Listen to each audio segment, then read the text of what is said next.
Hello guys, good morning, welcome back. मैं दीपक sir आप सभी लोगों का अपने यूट्यूब चैनल सार्थक study centre the change of learning में स्वागत करता हूं। प्यारे बच्चों, आज हम लोग बात करने वाले हैं वॉइस के अगले टर्म में। आज हम लोग पढ़ने वाले हैं वॉइस ऑफ डिफरेंट प्रीपोजिशंस। बच्चों, आपने देखा होगा कि जब आपको एक्टिव से पैसिव कन्वर्ट करना सिखाया जाता है, बताया जाता है, तो प्यारे बच्चों आप देखते हैं कि किसी भी ऑब्जेक्ट के पहले प्रीपोजिशन बाय यूज़ करते हैं।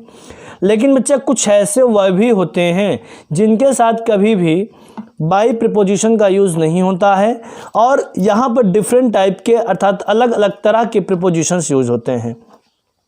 पहले ग्रुप की हम बात करें बच्चे, जैसे कह लिया जाए किसी वाक्य में शॉक्ड आ जाए। शॉक मीन्स जानते हैं आप सब, शॉक्ड आ जाए, अमेज्ड आ जाए, एस्टोनिश्ड आ जाए, अलार्म्ड आ जाए, उसके बाद डिसप्लीज्ड आ जाए। बच्चे जब किसी वाक्य में इन सभी वर्ब का प्रयोग होता है तो जहाँ पे आप प्रीपोजिशन बाय लगाते हैं उसी प्रीपोजिशन बाय के स्थान पे आपने ऐड जोड़ देना है। शॉक्ड, अमेज्ड, एस्टोनिश्ड, अलार्म्ड, डिसप्लीज्ड, इसके साथ आपको क्या जोड़ना है बच्चे? ऐड जोड़ना है। यदि वाक्य में सेटिस्फाई आ जाए, इम्प्रेस्ड आ जाए, प्लीज्ड आ जाए, एनॉयड आ जाए, एग्री आ जाए, फिर से देख लीजिए, satisfied, impressed, pleased, annoyed, agree, इन सभी के साथ बच्चे क्या यूज़ करना है? विद यूज़ करना है। क्या यूज़ करना है बच्चे? विद यूज़ करना है। आगे वाक्य में नो आता है, इनवाइट आता है, लिसन आता है, ऑब्लाइज्ड आता है। नो, इनवाइट, लिसन, ऑब्लाइज्ड, इसके साथ क्या लगाना है? टू लगाना है। आगे आ जाता है इंटरेस्ट, कॉन्टेंट, डिसइंटरेस्ट, इसके साथ क्या जोड़ना है बच्चे? इन जोड़ना है। इंटरेस्ट, कॉन्टेंट, डिसइंटरेस्ट, इसके साथ क्या जोड़ना है बच्चे? इन जोड़ना है। फिर आगे हम बात करते हैं वर्ण क्रिया की। यदि किसी वाक्य में वर्ण क्रिया आती है, यदि किसी वाक्य बच्चे क्या आती है? वर्ण क्रिया आती है, तो वर्ण क्रिया के साथ प्रीपोजिशन अगेंस्ट का यूज़ किया जाता है। बात समझ में आया बच्चे? अगर हम इसके एग्जाम्पल्स की बात करते हैं तो यदि आप नोट डाउन नहीं कर रहे हैं कॉपी में तो एक काम के लिए इसका आप स्क्रीनशॉट ले लीजिए, ठीक है ना? स्क्रीनशॉट ले लीजिए ताकि आपको आसान हो जाए उतारने में। तो आगे हम बात करते हैं एग्जांपल्स की इसके, तो ध्यान से देखें बच्चे।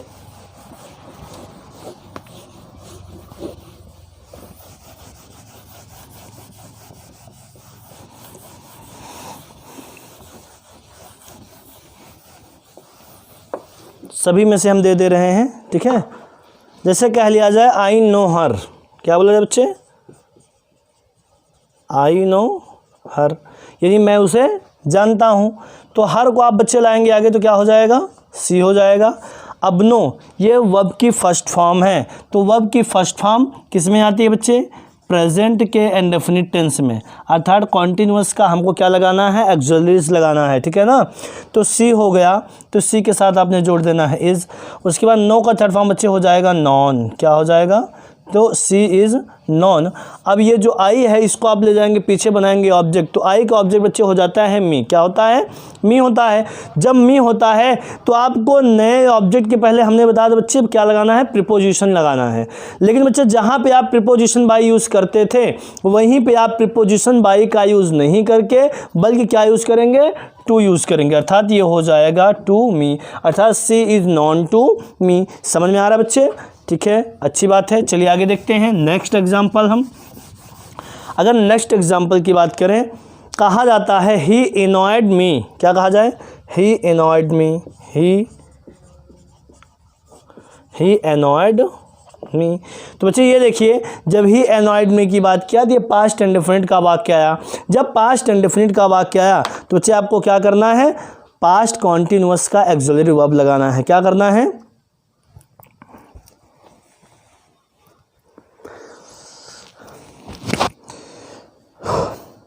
क्या लगाना है बच्चे? पास्ट इंडेफिनिट टेंस आया है तो आपको लगाना है पास्ट कंटिन्यूअस टेंस का एक्सुलरी वर्ब। तो मी को आप लाएंगे आगे तो बच्चे ये हो जाएगा आई। आई के साथ क्या जुड़ जाएगा? वॉज। देखिए यहाँ आई के साथ क्या जुड़ गया? वॉज। उसके बाद ये एनॉयड जो सेकेंड फॉर्म है यही थर्ड फॉर्म भी होता है, तो इसी को आप लिख दीजिए एनॉयड। उसके बाद अब देखिए जो ही है बच्चे, ही को आप पीछे ले जाएंगे क्या हो जाएगा? हिम हो जाएगा। लेकिन आपको हमने बताया कि यदि किसी वाक्य में एनॉयड वर्ब आता है तो इसके साथ आपको क्या जोड़ना है? विद जोड़ना है, यानी कि विद हिम। ठीक, इस टाइप के वाक्य होंगे। चलिए आगे और हम देख लेते हैं। जैसे यहाँ देखिए हमने दिया है वार्न क्रिया, यदि वाक्य में वार्न आ जाए बच्चे तो वार्न के साथ क्या लगाएंगे, वार्न के साथ हमने कहा अगेंस्ट लगाना। जैसे कहा जाए Ram will warn you, Ram will warn you, तो बच्चे हो जाएगा you will be warned against, क्या हो जाएगा, राम। ठीक है, you will be warned against Ram. बात में आया बच्चे, चलिए अच्छी बात है। नेक्स्ट एग्जाम्पल की हम बात करें, जैसे कह दिया जाए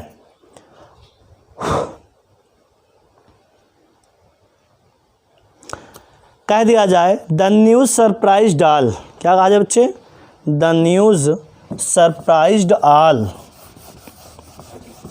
ध्यान से देखिए,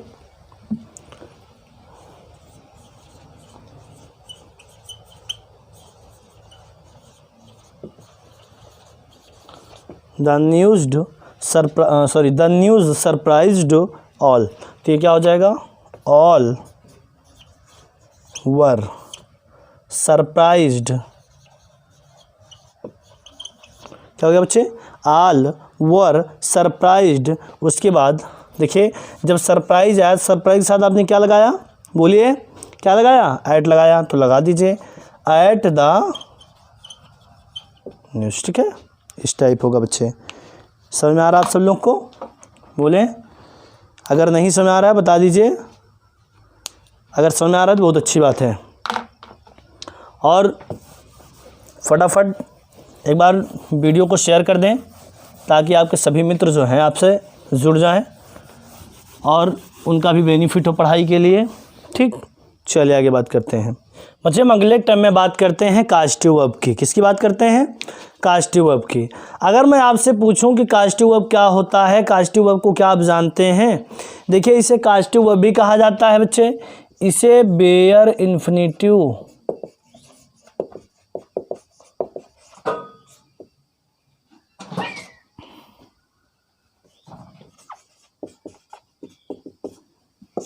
बेयर इन्फिनिटिव का भी नाम दिया जा सकता है। बात समझ, अगर हम बात करते हैं किसी वाक्य में क्या आ जाता है, कास्टिव वर्ब आ जाता है। कास्टिव वर्ब क्या होता है बच्चे, मैं आपको समझाना चाहूँ। जैसे क्या होता है, अगर आपसे कोई कहता है, जैसे मैं कह दूं कि मैं गाता हूँ, मैं क्या करता हूँ बच्चे, मैं गाता हूँ, तो यहाँ वर्ब आया है गाता हूँ, अर्थात काम स्वयं करता हूँ। लेकिन अगर मैं इसी में कह दूं मैं गवाता हूँ, मैं अर्थात मैं गा नहीं रहा हूं, मैं दूसरे से क्या कर रहा हूं, गवा रहा हूं। मतलब जब काम स्वयं करने की बात होती है वो एक साधारण सा वर्ब होता है प्यारे बच्चे, लेकिन जब काम स्वयं ना करके किसी और से आप करवाते हैं तो वो होता है कास्टिव वर्ब। मैं आपको बताऊं, आपको गाना की अंग्रेजी तो मिल जाएगा लेकिन गवाना की अंग्रेजी नहीं मिलेगी। जैसे आपसे कह दिया जाता है सोता हूं, क्या करता हूं, सोता हूं। मैं अगर आपसे कहूं सुलाता हूं, क्या करता हूं, सुलाता हूं। दौड़ता हूं, दौड़ाता हूं, तो क्या इसका वर्ब आपको कहीं पे मिलेगा, नहीं मिलेगा। ऐसे वाक्यों में आपको क्या करना है, मैं आपको बस साधारण सी बात बता दूं कि पहले तो आप समझ लीजिए कि जब किसी वाक्य में इन सभी का प्रयोग होगा तो आप पहले इनके वर्ब को जान लीजिए कि ये किस टाइप के वर्ब आएंगे और किस टाइप के वर्ब नहीं आएंगे। तो प्यारे बच्चे, ऐसे वाक्यों में वर्ब जो आते हैं वो वर्ब होते हैं, जैसे कह दिया जाता है मेक आ सकता है, सी आ सकता है, वॉच आ सकता है। ठीक है, मेक आ सकता है, सी आ सकता है, और क्या आ सकता है बच्चे, वॉच आ सकता है, ऑब्जर्व आ सकता है, नोटिस आ सकता है, बहुत सारे आ सकते हैं। तो ध्यान दीजिए, जैसे मैं कह दूं ही मेड मी स्लीप, अर्थात उसने मुझे सुलाया, ही मेड मी स्लीप, उसने मुझे सुलाया। तो बच्चे ये वाक्य आया है किसका, कास्टिव वर्ब का।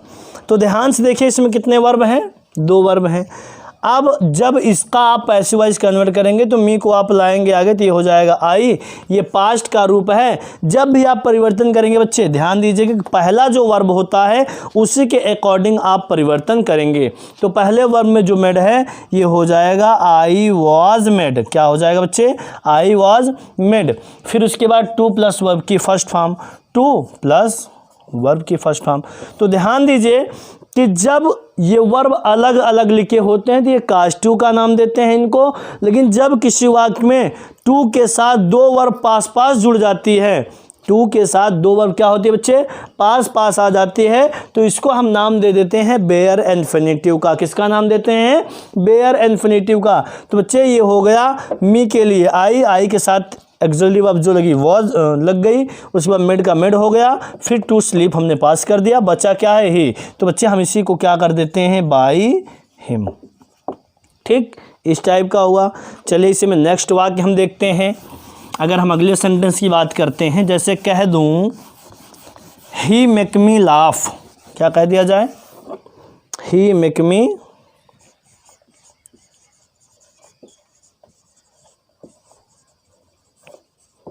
बोला गया ही मेक्स मी लाफ, ठीक है ना? He makes me laugh. तो मी को बच्चे लाइए आगे, क्या हो जाएगा? आई। अब देखिए आई के साथ लग जाएगा M. I am made to laugh, उसके बाद बाई हिम। ठीक, इस टाइप के वर्ब होंगे, इस टाइप के परिवर्तन होंगे, इस टाइप के सेंटेंस होंगे। ठीक है, चलिए अच्छी बात है। आगे हम देखते हैं बच्चे, अगर हम बात करें बच्चों इसके अतिरिक्त कुछ ऐसे पॉइंट्स होते हैं पैसिव के जो बहुत ही इम्पॉर्टेंट भी होते हैं और ये एसएससी लेवल के एग्ज़ाम से ज़्यादातर पूछे जाते हैं। तो बच्चों ज्ञान के लिए कोई उम्र नहीं होती है, सो आप लोग माइंड मत कीजिएगा सर आप जो है फाउंडेशन की क्लास में आप पढ़ा रहे हैं एसएससी का टॉपिक, ऐसा कुछ नहीं बच्चों। ये खाली टाइम है, आप जितना ज्ञान ले लेंगे वो आपके लिए हानिकारक नहीं होगा, ठीक है ना? क्योंकि आप जितना पाएंगे वो आपके लिए बेनिफिट होता जाएगा, अच्छे से अच्छे आपकी जो है नॉलेज को इम्प्रूव करता जाएगा। बच्चे क्या होता है एक्टिव वॉइस के कुछ सेंटेंस में जो है जैसे आता है नो, क्या आता है? Know, think, believe, consider. जब किसी वाक्य में know, think, believe, consider, report से क्या आता है? रिपोर्ट और से यानी ईटीसी, इसके साथ जुड़कर दैट से जुड़कर क्या आती है? एक क्लॉज आती है। ध्यान समझिएगा, एक्टिव वॉइस के कुछ सेंटेंस में नो, थिंक, बिलीव, कंसीडर से और कह लिया जाए रिपोर्ट, ईटीसी के बाद डैट जुड़ता है और जो डैट से जुड़कर क्या आता है बच्चे? एक क्लॉज आता है। तो इसका पैसिव वॉइस बनाते समय ध्यान दीजिएगा, इसका पैसिव वॉइस बनाते समय मान लो आ गया नो के साथ जुड़कर दैट, ठीक है ना? दैट के साथ जुड़ के क्या आ गया? एक क्लॉज आ गई। तो आप जब इसका पैसिव वॉइस बनाएंगे तो ये कर देंगे इट इज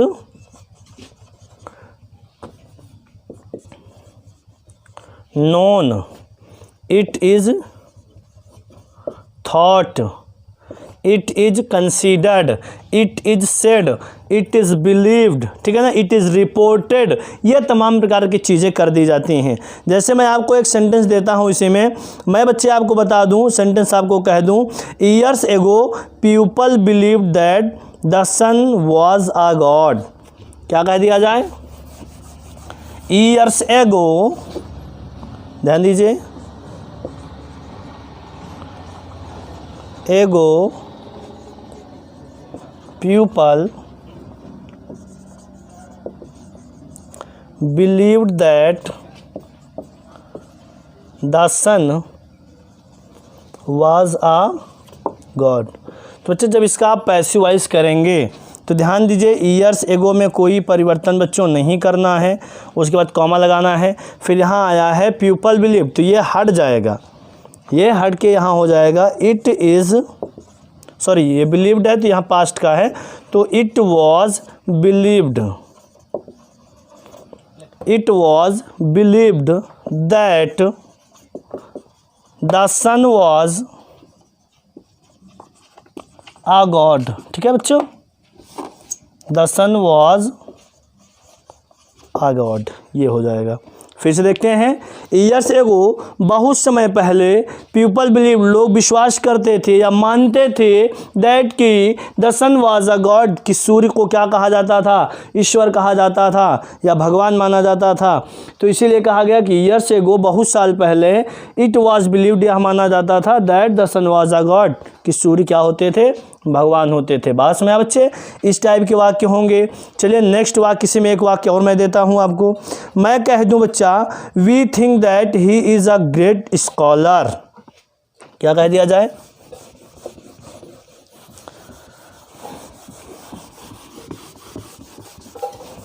आपको वाक्य दे दिया जाए बच्चे, बोल दिया जाए, वी थिंक दैट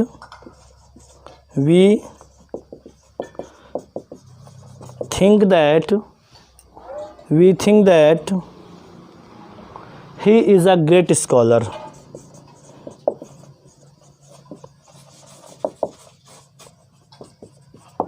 ठीक है, तो ये हो जाएगा, देखिए वी थिंक, तो ये हो जाएगा, it is thought that he is a great scholar. इतना आपको उतार देना है ऐसे।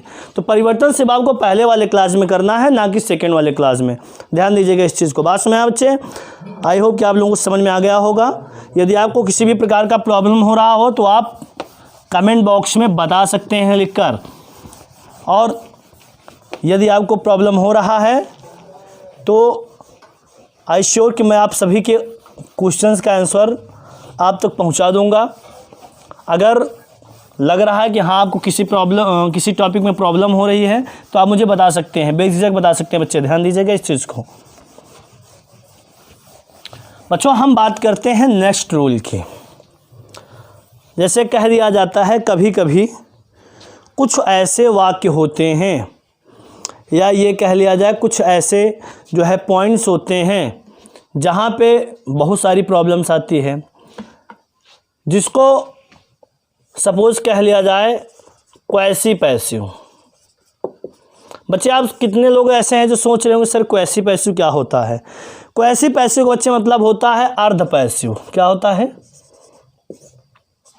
अर्ध पैसिव। ठीक है ना। तो क्वैसी पैसिव का मतलब होता है अर्धवाच्य अर्ध पैसिव। तो ध्यान दीजिए कि जब किसी वाक्य में क्वैसी पैसिव आता है तो क्वैसी पैसिव वाले वाक्य को आप किस तरह बनाएंगे। क्वैसी पैसिव का वाक्य जैसे आता है, कह दें द फ्लावर स्मेल्स स्वीट। क्या कहा गया बच्चे? The flower smells sweet. प्यारे बच्चों बस आज के लिए सिर्फ इतना ही। बाकी मिलते हैं हम नेक्स्ट पार्ट में एक नए वीडियो के साथ। आप लोग लगातार वीडियो से जुड़े रहें, शेयर करें, कमेंट करें और सब्सक्राइब करना ना भूलें। धन्यवाद।